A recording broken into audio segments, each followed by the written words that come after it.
Kamore gang. Kamore. Kamore rider.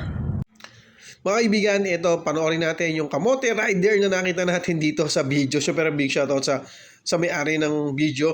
At bigyan natin ng konting reaction. Yan, nilagyan natin ng sili para mas maanghang ang kamote rider na to. Tara, panoorin natin. Let's go. Rider.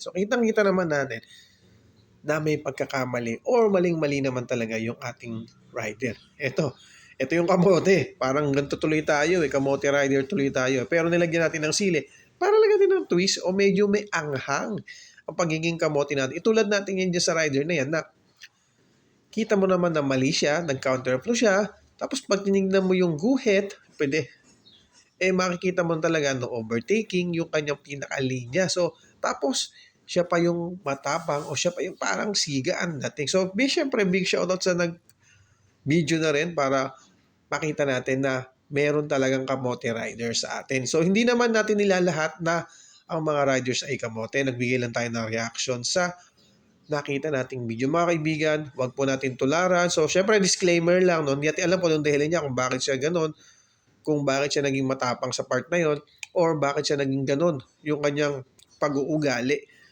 Pero, mga kaibigan, para sa akin lang, huwag po natin tularan at huwag po natin gagayahin yung ganyang klase. Alam naman natin, siguro, kahit sinong rider, alam nila na mali yun ginawa ng taong yan. So, big shoutout sa'yo. Siyempre, disclaimer lang sa'yo.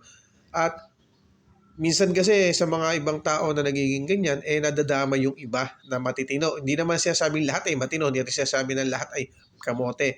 Pero dahil sa ganyan minsan mga reaction o sa ganyan mga pag-uugali natin, lahat karamihan nadadamay ng mga rider. Pero sabi ko nga, nilagyan natin ng, ito, balikan ko lang yung kamote.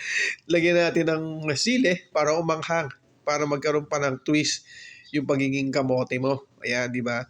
So, mga kaibigan, kung tayo makaka-encounter ng ganyan, although lahat naman tayo ay nagka-counterflow. Totoo yan, real talk naman yan. Karamihan sa mga motorcycle riders nagka-counterflow. Pero, mga kaibigan, kapag po ganyan yung senaryo, pumunta po tayo sa tamang lugar at huwag po tayo makapag-argumento kasi kitang-kita naman natin na mali po tayo or mali yung ginawa natin. Okay? So, humingi tayo ng pasensya. Wala pong masama kung hihingi tayo ng pasensya kasi pagkakamali po natin yun. Diba?